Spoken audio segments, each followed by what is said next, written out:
एक limited time में cover करने की कोशिश करते हैं। देखिए ये कोई वन शॉट नहीं है। देखिए काफी तो कैसे हैं बच्चे, आप सब उम्मीद करते हैं अच्छे होंगे, स्वस्थ होंगे, मस्त होंगे, अपनी पढ़ाई में व्यस्त होंगे, पढ़ाई कर रहे होंगे। तो स्वागत है आपके यूनाइटेड लर्निंग के इस ऑनलाइन प्लेटफॉर्म पे। और हम लोग कर रहे थे उत्कर्ष बैच में क्लास 9 की मैथमेटिक्स, जिसमें कि जो पहला चैप्टर है वो है नंबर सिस्टम। और बच्चा मैं आपको बता दूं, देखिए ये कोई वन शॉट नहीं है। देखिए काफी बिलीव क्या होता है, आप लोग ने शायद ही कोई होगा, क्योंकि कोविड के बाद से जो ऑनलाइन का प्रचलन है वो काफी अपनी चरम सीमा पे है। ठीक है, तो आप लोग ने वन शॉट वीडियो देखी होंगी, बट आप खुद से सोचो क्या वन शॉट का वो फायदा होता है कि जो हम लोग डिटेल में चीजें पढ़ते हैं।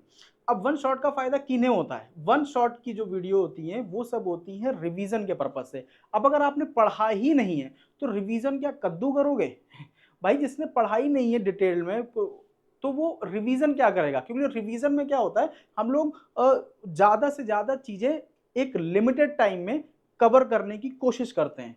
ठीक है, बट अगर हम लोग पढ़ाई करते हैं किसी बैच के तहत या कहीं क्लास जाके या फिर जो भी, तो उसमें चीजें डिटेल्ड में चलती हैं। आप सिंपल सा मैथ लगाओ कि जो चैप्टर 7 दिन में खत्म हो रहा है या 5 दिन में खत्म कर रहा है, उसको हम लोग 1 घंटे में कैसे खत्म कर सकते हैं। 5 दिन का मतलब 5 घंटे हो गए ना। अगर मिनिमम भी 1 घंटे की क्लास या 45 मिनट की क्लास चलेगी तब भी 4.5 घंटा प्लस होगा। ठीक है, तो उसको 1 घंटे में कैसे कवर किया जा सकता है, तो यही फर्क होता है। तो आप पढ़ते रहो, बाकी अगर कुछ आपको दिक्कत आती है तो आप जो नीचे नंबर है व्हाट्सएप का 7783 7783 910 790, उस पर आप व्हाट्सएप भी कर सकते हो और आपकी जो क्वेरी होगी उसको सॉल्व किया जाएगा। तो बढ़ते हैं बच्चा अपने लक्ष्य की तरफ। ठीक है, ये सभी चीजें हो गई थी। और आज हम लोग को देखना क्या है, हम लोग क्वेश्चंस भी आई थिंक कर रहे थे, क्वेश्चन हम लोग ने खत्म कर लिए थे ये सारे। हाँ, आज हम लोगों को ये कुछ पॉइंट्स ध्यान में रखने हैं कि पॉइंट्स क्या है। पहला पॉइंट क्या है, sum of rational plus irrational is always. आवाज कहां से आ रही भाई?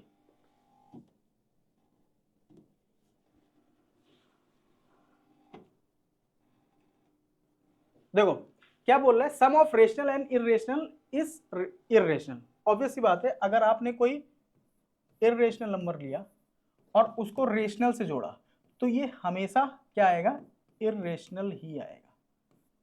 ठीक है, कोई भी एग्जांपल ले सकते हो, √3 ले लिया या -√3 ले लिया, जो भी आप ले सकते हो, +3 ले लिया, फाइनल आंसर क्या आएगा 3 - √3। या फिर अगर आप प्लस लेते हो तो यहाँ पे 3 + √3।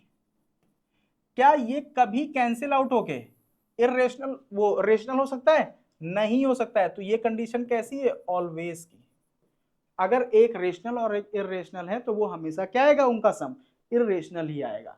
Difference of rational and irrational, ये भी हमारी इरेशनल ही होती है। डिफरेंस का मतलब क्या होता है, बड़े में से छोटा माइनस करना। भाई एक आपने 3 ले लिया, एक आपने -√3 ले लिया, ये मत सोचना कि यही एग्जांपल ले रहे हैं तो केवल इसी पे सटीक बैठेगा। देखो क्वेश्चन करने का तरीका क्या होता है, अगर कुछ हमको दिया है कि ऑलवेज है या फिर ऐसी कंडीशन हमको लग रहा है भाई ये तो ऑब्वियस सी बात है, ये तो होती है, तो उसमें हम लोग एग्जाम्पल कौन सा ढूंढते हैं, जिसपे वो सेटिस्फाइड ना हो। ये नहीं ढूंढते कि कौन सा होगा, हम लोग ये ढूंढने की कोशिश करते हैं कि ना हो। क्योंकि अगर एक कंडीशन पे भी वो फॉल्स है तो वो सारी कंडीशन पे फॉल्स माना जाएगा। ठीक है, तो यहां पे भी क्या होगा, इरेशनल होगा, इसको ध्यान रखना है। कोई भी एग्जाम्पल ले लो भाई, यही कंडीशन होगी। ठीक है, product of rational and irrational is an irrational. देखो ये भी प्रोडक्ट में अगर रेशनल की बात करें, आप कोई भी रेशनल नंबर लेते हैं या कोई भी इरेशनल नंबर लेते हैं तो ये हमेशा इरेशनल ही होगा। ठीक है, एक रेशनल अगर होगा और दूसरा इरेशनल होगा तो उसका प्रोडक्ट भी इरेशनल आएगा। और अगर हम लोग डिवाइड करते हैं तो उस वो भी इरेशनल आएगा। मतलब डिवीजन में अगर जाएंगे तब भी भाई इरेशनल ही आएगा। समझे, ये सॉल्व नहीं होगा, ये इरेशनल ही कहलाएगा। ठीक है, तो ये समझ गए। मतलब अगर एक रेशनल और एक इरेशनल लेते हैं, चाहे हम लोग कुछ भी कर लें, प्लस माइनस मल्टीप्लाई डिवाइड, तो वो हमारा उसका फाइनल आंसर क्या आएगा, इरेशनल ही आएगा। आगे देखते हैं, यहाँ कहानी थोड़ी आपको अलग दिखेगी। Sum of two irrational need not be an irrational. तो यहां पे आपको ध्यान बच्चा देना होगा। देखो यहां पे क्या है, need not be an irrational, जरूरी नहीं है कि वो हो ही। कैसे, दो इर्रेशनल नंबर लेना है। भाई मैंने दो इर्रेशनल नंबर ले लिया, एक का एग्जांपल ले लिया मैंने √2 और √2, दोनों को जोड़ दिया तो क्या आएगा 2√2। अगर दोनों को मैंने सम कर दिया तो यहां क्या आ जाएगा बच्चा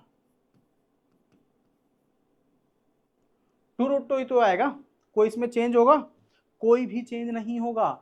बट यहां तो लिखा है नीड नॉट, पढ़ा रहे हो कि है, तो बच्चा इसका एग्जांपल ये भी तो हो सकता है तुमने एक √2 ले लिया, दूसरा -√2 ले लिया, क्या ये माइनस में इरेशनल नंबर नहीं होगा? होगा। बट इसको अगर जोड़ेंगे तो आंसर क्या आएगा 0, और 0 हमारा क्या होता है रेशनल नंबर होता है, क्योंकि 0 होल नंबर में आता है और होल नंबर हमारा रेशनल नंबर में आता है।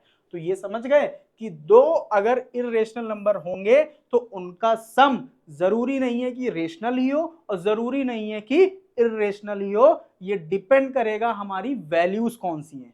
आई होप कि इतना आपको समझ में आया होगा। नेक्स्ट पॉइंट पे चलते हैं, difference of two irrational number need not be irrational number. देखो पिछली कहानी किस पे थी, एक रेशनल और एक इरेशनल पे, यहां कहानी किस पे है, दोनों ही इरेशनल पे। ये समझ गए, दोनों ही इरेशनल पे है। तो इसमें क्या दे रहा है कि अगर डिफरेंस निकालें तो जरूरी नहीं है कि वो इरेशनल ही आए। ऑब्वियस सी बात है भाई, आपने सेम ही ले लिया, सेम ही नंबर ले लिया। अगर आप अलग नंबर लोगे जैसे √3 और √2 ले लिया, इसको इसका डिफरेंस निकालोगे तो यही आएगा, ये फर्दर सॉल्व नहीं होगा। बट अगर आप सेम नंबर ले लेते हो जैसे √3 -√3, तो इसका तो आंसर 0 आ जाएगा, और 0 हमारा क्या है एक रेशनल नंबर है। नेक्स्ट देखते हैं, product of two irrational number need not be irrational number. Same वही कहानी, आप ऑप्शन ढूंढो या एग्जाम्पल ढूंढो किस पे नहीं होगा, ठीक है। तो होने पे क्या चीज हो जाएगा, जैसे आपने √3 × √2 ले लिया, ठीक है, तो क्या हो जाएगा ये हमारा आ जाएगा √6, और √6 कैसा है एक इरेशनल नंबर है। बट वहीं अगर आपने सेम नंबर ले लिया √3 × √3, तो इसका आंसर क्या आ जाएगा 3, और 3 हमारा कैसा है एक रेशनल है, ये एक इरेशनल है, ये एक इरेशनल है, ये हमारा रेशनल है। तो भाई ये कुछ भी हो सकता है अगर दो रेशनल नंबर हो, और quotient of two irrational number need not be irrational number. Example ले लो, अगर आपने √3/√2 किया तो ये ऐसे ही रहेगा, बट तो ये क्या हो गया ये फाइनल इरेशनल नंबर हुआ। बट आपने √2/√2 ले लिया तो इसका आंसर 1 आ जाएगा, जो कि एक रेशनल नंबर है। तो हम लोग ने क्या कहानी अभी तक सीखी कि भाई अगर जहां रेशनल और इरेशनल नंबर होंगे, मतलब एक रेशनल और एक इरेशनल नंबर होगा, तो वहां पे क्या होगा हमेशा इरेशनल ही आएगा, चाहे हम लोग एडिशन कर लें, सब्ट्रैक्शन कर लें, डिवीजन कर लें, मल्टीप्लिकेशन कर लें। बट जहां दोनों इरेशनल नंबर हो जाएंगे तो ये डिपेंड करेगा कि हमने इरेशनल नंबर कैसे लिए हैं, तो उसका आंसर इरेशनल भी आ सकता है और रेशनल भी आ सकता है, चाहे हम लोग एडिशन कर लें, मल्टीप्लिकेशन कर लें, सब्ट्रैक्शन कर लें, डिवीजन कर लें। ठीक है, आगे देखते हैं। अब देखो उसी के बिहाफ पे ये क्वेश्चन है, give examples of two irrational number the product of which a rational number. दो इरेशनल नंबर लेने हैं जिनका प्रोडक्ट रेशनल नंबर हो। तो इसमें क्या होना चाहिए, दोनों ही इरेशनल नंबर कैसे होने चाहिए, सेम होने चाहिए। तो अगर हम लोग इसका सोल्यूशन देखें तो बच्चा वो क्या हो जाएगा, जैसे हम लोग ने √3 एंड √3 ले लिया, तो √3 × √3 3 हो गया। आपने कोई और एग्जांपल ले लिया, √6 × √6 6 हो गया। आपने कोई और एग्जांपल ले लिया, √7 × √7 7 हो गया। बस आपको ध्यान क्या रखना है, इस केस में अगर दोनों रेशनल नंबर हैं और उनका प्रोडक्ट हमको रेशनल चाहिए तो वो दोनों ही क्या होंगे सेम होंगे। और अगर दोनों मतलब प्रोडक्ट अगर इरेशनल चाहिए तो एक दोनों रेशनल नंबर कैसे होंगे, सॉरी दोनों इरेशनल नंबर कैसे होंगे डिस्टिंक्ट होंगे। एग्जैक्टली तो अगर इसका हम लोग सोल्यूशन करें तो बच्चा अगर पहला एग्जांपल लें तो जैसे √3 × √2 ले लिया तो ये क्या हो जाएगा √6 हो जाएगा। दूसरा एग्जांपल लें √5 × √7 हो गया, √35 हो गया। दोनों अलग अलग होने चाहिए। और √19 × √2 ले लिया, √32, ये सारे ही क्या है इरेशनल नंबर है। उम्मीद करते हैं ये भी क्वेश्चन आपको समझ में आया होगा। नेक्स्ट देखते हैं, give an example of each two irrational number. दो इरेशनल नंबर लेने, एग्जांपल्स देने हैं, difference is a rational number. दो इरेशनल नंबर लेने, दो इर्रेशनल नंबर लेने हैं और डिफरेंस क्या है, रेशनल है, रेशनल आना चाहिए। तो इसकी भी कंडीशन आप देख चुके हैं। अगर दो इर्रेशनल नंबर ले रहे हैं, ठीक है, दो कैसे नंबर लेने, give an example each of two irrational number, दो अगर इर्रेशनल नंबर ले रहे हैं और उनका डिफरेंस क्या है, तो उसमें कुछ भी हो सकता है, तो डिफरेंस क्या आना चाहिए, रेशनल नंबर आना चाहिए। तो उसके लिए आप क्या करोगे, सेम ही नंबर ले लो, ठीक है। सेम नंबर कैसे, जैसे √3 और √3 ले लिया तो इसका आंसर 0 आ गया, 0 हमारा रेशनल नंबर है। आपने क्या ले लिया, √5 और √5 ले लिया, आंसर 0 आ गया, हमारा क्या है, ये रेशनल नंबर है और कोई कंडीशन नहीं बैठेगी, सेम ही नंबर लेना होगा। सम इज एन इर्रेशनल नंबर, अब दो इर्रेशनल नंबर लेने हैं, उनका सम इर्रेशनल नंबर हो, कोई भी नंबर ले लो, आप सेम भी ले सकते हो और डिस्टिंक्ट भी ले सकते हो। जैसे आपने √2 + √3 ले लिया, ये भी एक इर्रेशनल नंबर है, या फिर आपने क्या चीज ले लिया, √2 सेम ही नंबर ले लिया, तो ये 2√2 हो जाएगा, तो ये इर्रेशनल नंबर है, तो ये भी हमारा इर्रेशनल नंबर है। नेक्स्ट देखते हैं, प्रोडक्ट इज रेशनल। अब आपको ये क्या देना है, प्रोडक्ट मतलब मल्टीप्लीकेशन हमारा रेशनल होना चाहिए और दो इर्रेशनल नंबर लेना है, तो इसमें भी क्या, सेम ही नंबर लेना पड़ेगा। जैसे √2 × √2 2 ले लिया, √9 नहीं, ये तो रेशनल है, √8 × √8 8 हो गया। अगर दोनों अलग अलग ले लोगे तो उसका प्रोडक्ट क्या आएगा, इर्रेशनल नंबर आएगा, बट हमको लाना क्या था, हमको लाना रेशनल था, ठीक है। नेक्स्ट क्या है, quotient is an irrational number, तो आप कुछ भी ले सकते हो। जैसे आपने 5√3 ले लिया, दो इर्रेशनल नंबर ही वो लेने हैं और अपॉन 5√2 ले लिया, तो इसका क्या आ जाएगा, √3/√2, तो ये हमारा इर्रेशनल नंबर हो गया, ठीक है। तो उम्मीद करते हैं ये भी सारे एग्जाम्पल आपको समझ में आए होंगे। इतने ही एग्जाम्पल नहीं है, बहुत सारे एग्जाम्पल हैं। अगर आपके माइंड में कुछ ऐसा थड़कता भड़कता एग्जाम्पल आ रहा है तो आप कमेंट बॉक्स में कमेंट भी कर दीजिए, अपनी भड़ास पूरी कर लीजिए। आगे देखते हैं क्या है, find two irrational number between this. अब देखो पहला नंबर क्या है, 0.12, ये कैसा है, ये रेशनल नंबर है, ठीक है। आगे क्या दे रहा है, 0.123, ये कैसा है, ये भी रेशनल नंबर है, और इनके बीच में चाहिए क्या, हमको दो इर्रेशनल नंबर चाहिए। अब बच्चा डेसिमल के फॉर्म में दिया है इर्रेशनल नंबर, हम लोग कैसे फाइंड आउट करते हैं, जो कि non terminating non recurring number होंगे वो हमारे इसके बीच में आ जाएंगे। मतलब 0.12 से छोटा और 0.123 से 0.12 से बड़ा और 0.123 से छोटा, तो इससे बड़ा नंबर क्या हो सकता है, 0.12141960 dash dash dash dash dash, कोई रिपीटिशन ना बने, कोई पैटर्न ना बने, तो वो इर्रेशनल नंबर हो गया। या फिर 0.12249807 डैश डैश डैश, दो नंबर हो गए, दोनों कैसे, non terminating non recurring number हो गए, तो दोनों कैसे नंबर हैं, दोनों ही इर्रेशनल नंबर हैं, ठीक है। आई होप कि ये भी समझ में आ गया होगा। नेक्स्ट देखते हैं, find two irrational number between this. अब देखो 5/7 एंड 9/11 है, ठीक है। तो इसके डेसिमल के 2 या 3 डिजिट तक आप पहले वैल्यू निकाल लीजिए। तो अगर हम लोग इसको सॉल्व करेंगे तो 5 ये कितना आ जाएगा, डेसिमल लगेगा 0 7 जा 49, फिर 1 आएगा, फिर 0 एक बढ़ा सकते हैं, 1 जा 7, फिर यहाँ 3 आएगा, फिर 0 4 जा, मतलब इसकी वैल्यू जो आएगी वो आएगी 0.714। इसके आगे चलती जाएगी नहीं चलती जाएगी, हम लोगों को उससे लेना देना नहीं है।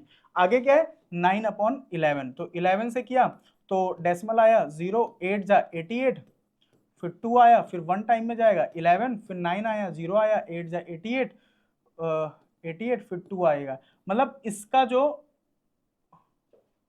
मतलब 2 आएगा, फिर यहाँ 1 आएगा, इसकी जो वैल्यू है ये 0.8181 डैश डैश, मतलब ये कैसा है, ये हमारा रेशनल नंबर है। और क्योंकि इसको हम लोग p/q के फॉर्म में कर सकते हैं, ये रिकरिंग नंबर है और इसको हम लोग ने पूरा निकाला नहीं, बट इसके बीच की वैल्यू हम लोग निकाल सकते हैं। कैसी चाहिए, इर्रेशनल नंबर चाहिए, तो बच्चा आपको क्या करना होगा, वही सेम चीज, इससे बड़ा इससे छोटा, तो इससे बड़ा नंबर क्या हो सकता है, 0.7239147 डैश डैश डैश, वो चलता जाएगा, रिपीटिशन नहीं बनाना है, ठीक है। 0.75281396 डैश डैश डैश, जितने भी बोलेगा आप उतने नंबर निकाल सकते हो। और ये दोनों नंबर कैसे हैं, इर्रेशनल नंबर है। बट अगर इन्हीं दोनों के बीच में रेशनल बोल दे तब आप उसको टर्मिनेट कर दो, जैसे 0.725 इतना ही रखो, 0.789 इतना ही रखो, 0.72 इतना ही रखो। तो ये सारे नंबर कैसे हो जाएंगे, ये रेशनल नंबर हो जाएंगे। जो भी आपसे बोलेगा आप उसको भली भांति निकाल सकते हो। नेक्स्ट देखते हैं, find two irrational number between √2 and √3। अब आपको √2 की वैल्यू पता होनी चाहिए बच्चा। √2 की वैल्यू क्या होती है 1.414, ठीक है, और √3 की वैल्यू क्या होती है 1.732, ठीक है। अब इसके बीच में रेशनल नंबर चाहिए तो आप क्या लिख सकते हो 1.45, 1.489, 1.5, 1.625, 1.712, कितने भी नंबर आप लिख सकते हो, ये सारे ही क्या है रेशनल है। अगर इरेशनल बोलेगा तो क्या रिपीटिशन अलाउड नहीं होना चाहिए, आप कैसे भी नंबर लिख दो, डैश डैश डैश वो कर दो, वो आपका इरेशनल नंबर हो जाएगा। आगे देखते हैं, देखो एवरी रेशनल नंबर इज, सारे ही एवरी इरेशनल नंबर, सारे ही इरेशनल नंबर क्या होते हैं होल नंबर होते हैं, नहीं होते हैं। इरेशनल नंबर रियल नंबर होते हैं, हाँ, तो रियल नंबर के अंदर आते हैं।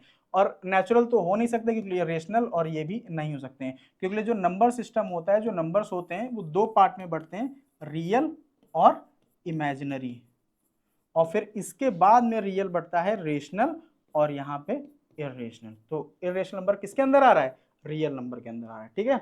आगे देखते हैं क्या है, the product of any two irrational number.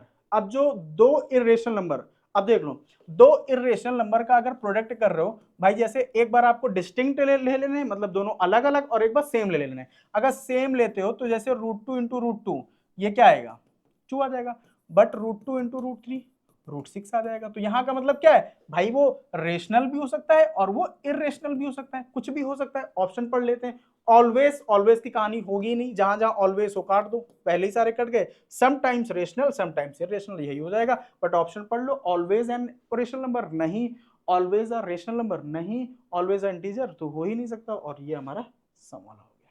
आगे देखते हैं, आगे क्या है रैशनलाइजेशन, ठीक है। तो एक काम करते हैं, इसको यहीं तक रखें, क्वेश्चंस हो गए, आगे हम लोग रैशनलाइजेशन पढ़ लेंगे, ठीक है। तो इससे क्या क्या होगा कि आपके जो एक एक टॉपिक है, भले वीडियो शॉर्ट रहेगी बट एक एक टॉपिक आपके खत्म होते रहेंगे। तो मिलते हैं नेक्स्ट वीडियो में, आज का सफर यहीं तक, तब तक के लिए जय हिंद।